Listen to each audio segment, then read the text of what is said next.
কত সুন্দরভাবে ফুলছে আপনারা দেখতেই পাচ্ছেন। দেখুন, ফুলে একদম 3 ডাবল হয়ে যাচ্ছে।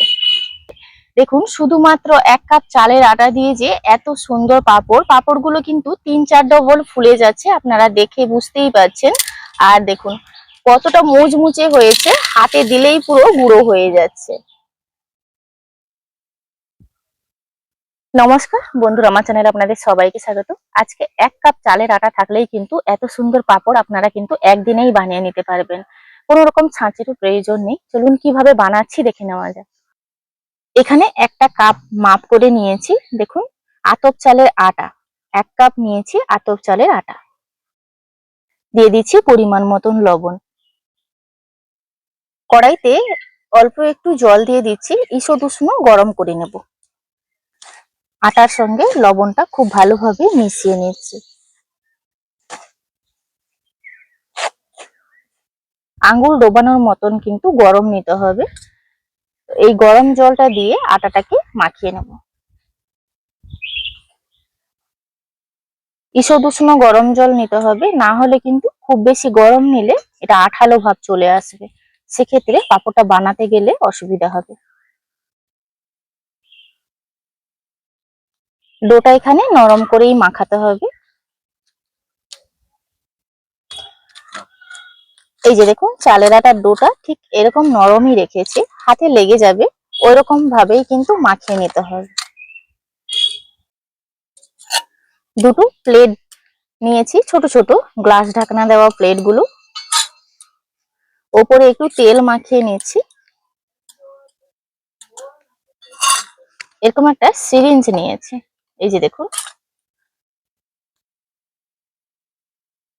এই যে। না হলে আপনারা কিন্তু তেলের প্লাস্টিকের মুখ একটু ছোট্ট একটা ছিদ্র করেও বানাতে পারেন। এর ভেতরে একটু তেল নিয়ে নিচ্ছে। এখান থেকে চালের আটার ডোটা নিয়ে নিচ্ছি।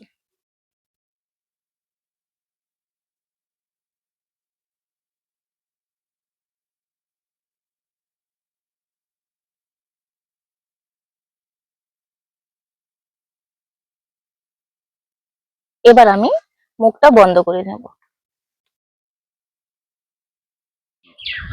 এই প্লেটগুলোতে আমি খুব সহজে বানিয়ে নেব, আপনারা দেখলেই বুঝে নিতে পারবেন। দেখুন,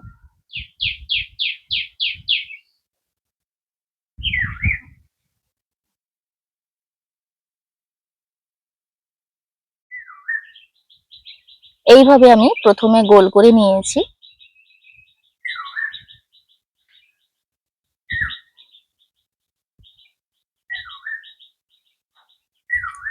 পছন্দ অনুযায়ী আপনারা কিন্তু ডিজাইনটা দিয়ে নেবেন।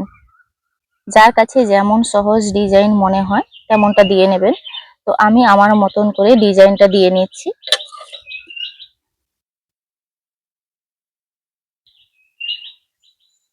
দেখুন, এইভাবে ডিজাইনটা দিয়ে নিয়েছি। এবার রাউন্ডটা দিয়ে নেব, যেভাবে আমরা গয়না বড়ি দিয়ে থাকি। আমার চ্যানেলে আপনারা দেখেছেন যেভাবে গয়না বড়ি ঘুরিয়ে ঘুরিয়ে দিয়ে থাকি, ঠিক ওই পদ্ধতিতেই কিন্তু পাঁপড়টা বানিয়ে নিচ্ছি।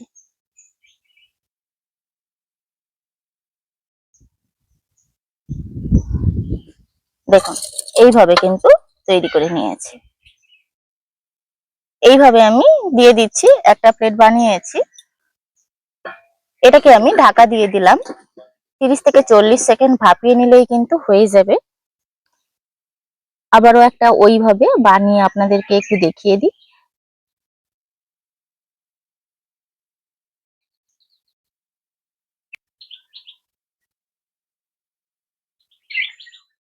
ওইভাবেই কিন্তু সাইডটাতে এইভাবে ফুলের ডিজাইন করে নিয়েছি।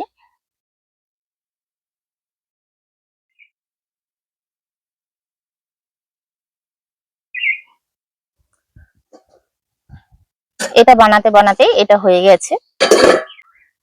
তুলতে কোনো রকমের সমস্যা হবে না, জাস্ট খুন্তিটা দিয়ে এইভাবে কিন্তু খুব সহজে তুলে নেওয়া যাবে।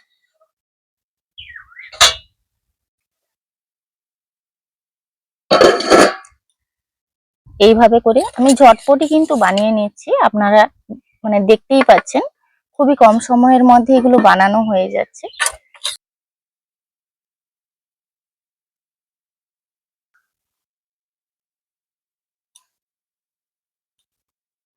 কিছুটা আমি একটু কালারফুল বানাবো, এই কারণে একটু ফুড কালার দিয়ে দিচ্ছি। এখানে আমি কেশরী ফুড কালার ব্যবহার করছি।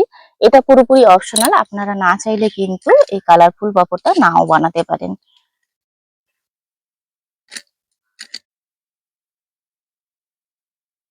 ওইভাবে সিরিঞ্জের মধ্যে নিয়ে নিচ্ছি।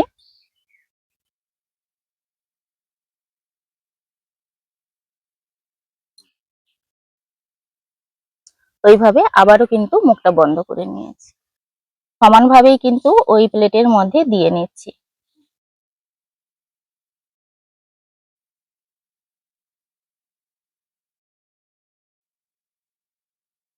ডিজাইনটা আমি সেম পদ্ধতিতেই বানিয়ে নিচ্ছি।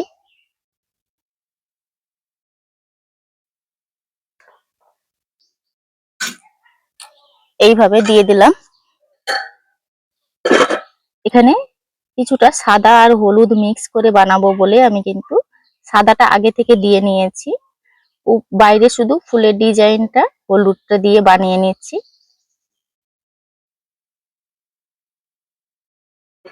এগুলো কিন্তু ভাপিয়ে নিয়েছি।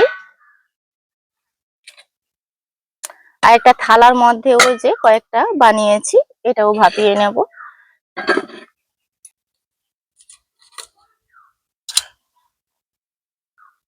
এইভাবে করে আমি সবগুলো পাঁপড় বানিয়ে আপনাদেরকে দেখাচ্ছি। একটা বড় থালার মধ্যে এগুলো মেলে নিচ্ছি। এবার আমি রোদে দিয়ে দেব। এটা একদিন রোদ খাওয়ালে খুব সুন্দরভাবে শুকিয়ে যাবে। এগুলো রোদে দিয়ে দিয়েছি, একদিন রোদ খাইয়ে আপনাদেরকে দেখাচ্ছি, ভেজেও দেখাবো। একদিনেই পাঁপড়গুলো খুব সুন্দরভাবে শুকিয়ে গেছে। এবার আপনাদেরকে আমি ভেজে দেখাবো।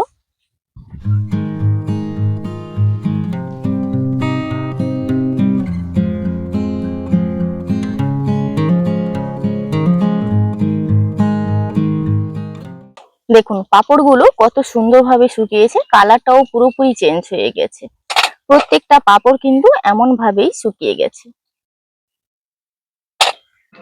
কড়াইতে তেল দিয়ে দিচ্ছি এই পাঁপড়গুলো ভাজার জন্য।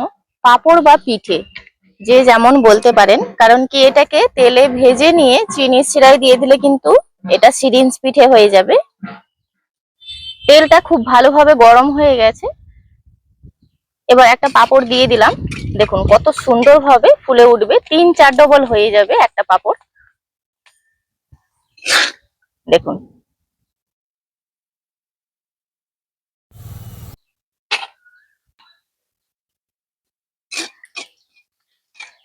দেখুন প্রত্যেকটা পাঁপড় এত সুন্দর ফুলছে।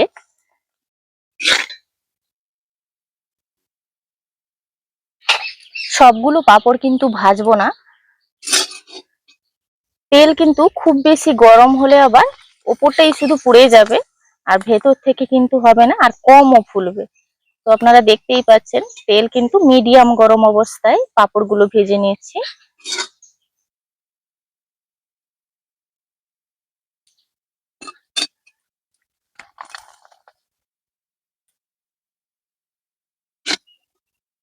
তো আপনারা দেখতেই পাচ্ছেন প্রত্যেকটা পাঁপড় এত সুন্দর ফুলছে। তো সবগুলো আমি ভাজবো না, আর কয়েকটা হলুদ ভাজবো।